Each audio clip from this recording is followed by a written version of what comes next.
Bonsoir. Vous allez bien? Je m'appelle Kadi. C'est ma première fois au Bénin.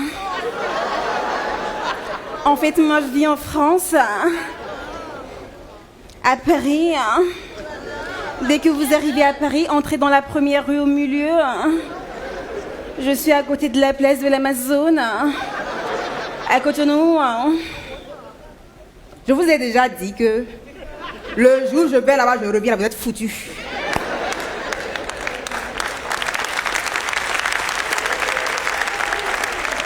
Ça, c'est un avant-goût de ce qui vous attend. Vous allez souffrir. Bonsoir.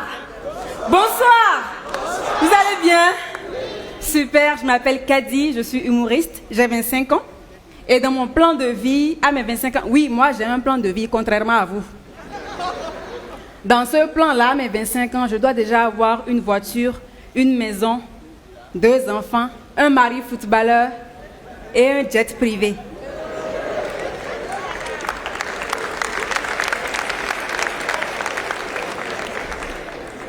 Aujourd'hui, j'ai 25 ans.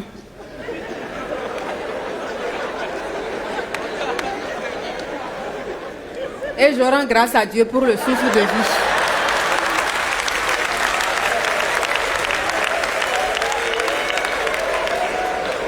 Mais j'ai au moins le bac. Oui, j'ai le bac. Je suis musulmane. Mon père est imam. Mon petit ami est chrétien. J'espère que mon père va rigoler quand il saura. Mais c'est pas sûr. Quand je lui ai annoncé que je voulais être humoriste, il m'a dit, Kadi, de mon vivant, aucun de mes enfants ne va se prostituer. J'ai dit non, papa, pour faire l'humour, il faut juste se tenir debout et parler aux gens. C'est ce que je dis. C'est de la prostitution, Khadija. Tu gardes un micro ou pas?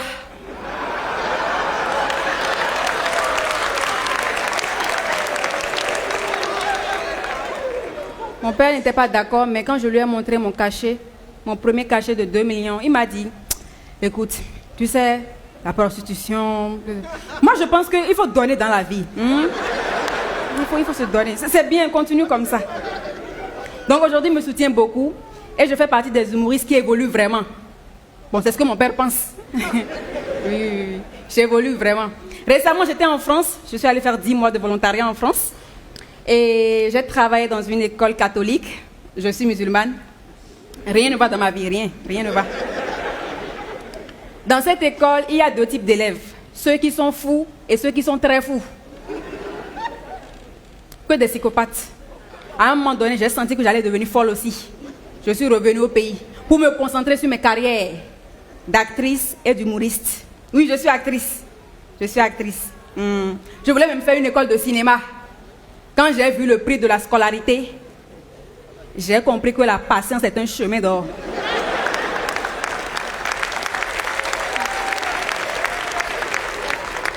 Je suis actrice depuis 2019. Ma carrière au cinéma est tellement passionnante que j'ai dû arrêter. Le cinéma ici, c'est un autre niveau. Le réalisateur organise un casting alors qu'il a déjà tous les acteurs qui vont jouer dans le film. Il organise le casting pour trouver des silhouettes. Vous connaissez les silhouettes? Quand tu regardes les films là, il y a des gens qui sont assis dans le coin du restaurant, qui prennent du thé et qui sont flous. On organise les castings au Bénin pour trouver le meilleur preneur de thé. Moi, j'ai arrêté d'y aller. Les castings au Bénin, c'est un autre niveau. Les réalisateurs ici, là, c'est un autre niveau. On a des réalisateurs vicieux. Ceux qui sont radins. Ceux qui sont radins et vicieux. Ceux qui ne sont ni radins ni vicieux. Le souci avec ceux-là, c'est qu'ils ne trouvent pas de financement pour faire leur film. Du coup, quand tu es avec eux, ta carrière n'avance pas, ça ne recule pas. Tu vas tourner, mais en rond.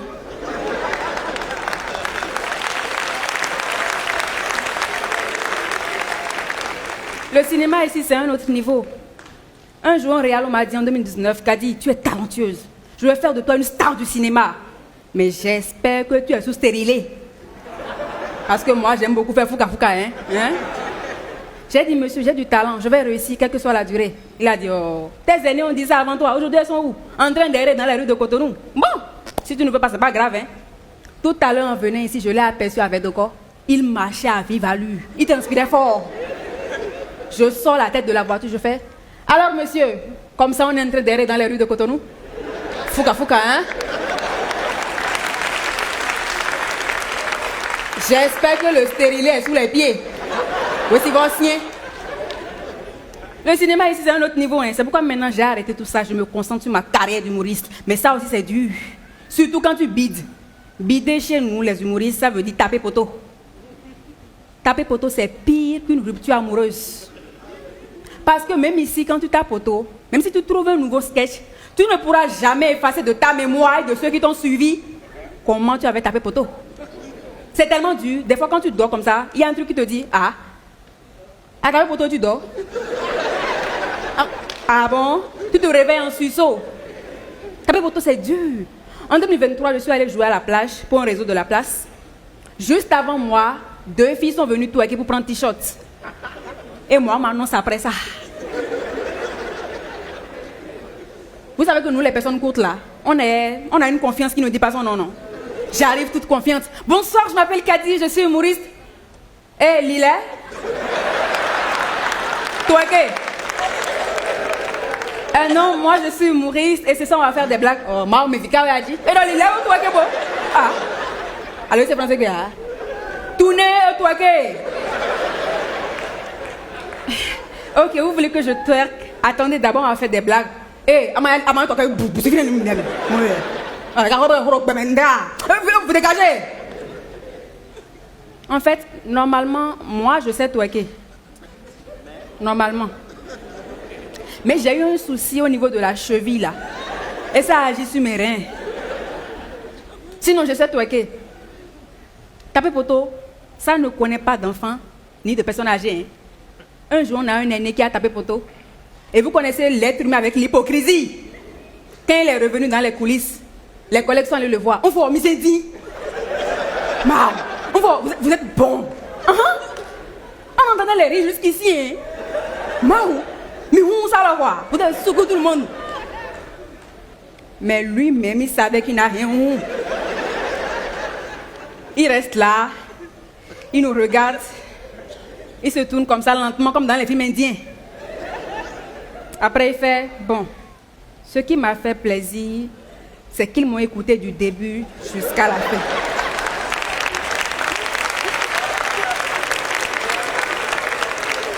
On dit de faire rire les gens. Tu dis qu'ils t'ont écouté du début jusqu'à la fin. Tu as une radio? C'est une émission? Quand c'est pas bon là, tu sais. Hein? Quand c'est pas bon, toi-même, tu sais. C'est comme quand tu avais ton mec et il te fait, bébé, tu me sens. Est-ce que toi-même tu sens ce que tu fais?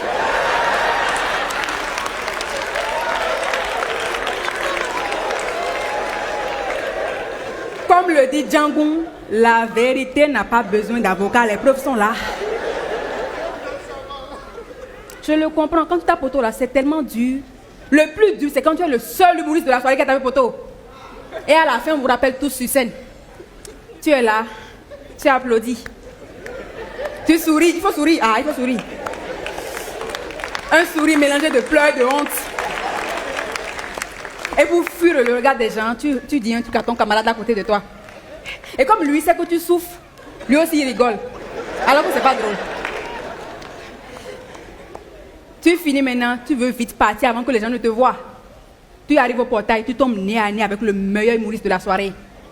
Il fait, Kadi, faut pas rester comme ça. Pourquoi tu es triste comme ça? Ça peut arriver à tout le monde. Pourquoi ce n'est pas arrivé à toi? Comme si ça ne suffisait pas, quelqu'un passe par là et fait, Monsieur Virgule, vous êtes bon. Je vous jure, vous êtes tellement bon. Ah, on a rigolé. Ou bien chérie, on a rigolé, ouais. Non, on a tellement rigolé.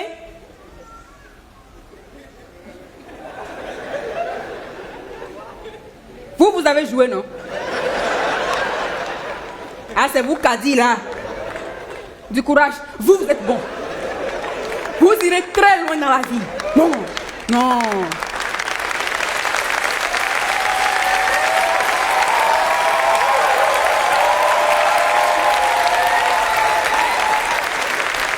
Continuez comme ça. Continuez comme ça. Vous êtes, c'est-à-dire, On a même oublié qu'on était en instant de divorce. Kabichego, oh, je t'aime là. Vous êtes bon. Vous êtes bon là. Mais il faut faire attention à votre entourage immédiat. Vous avez beau avoir le talent, s'il y a des zones négatives autour de vous, ça peut agir sur vous. Merci, c'était Kadi.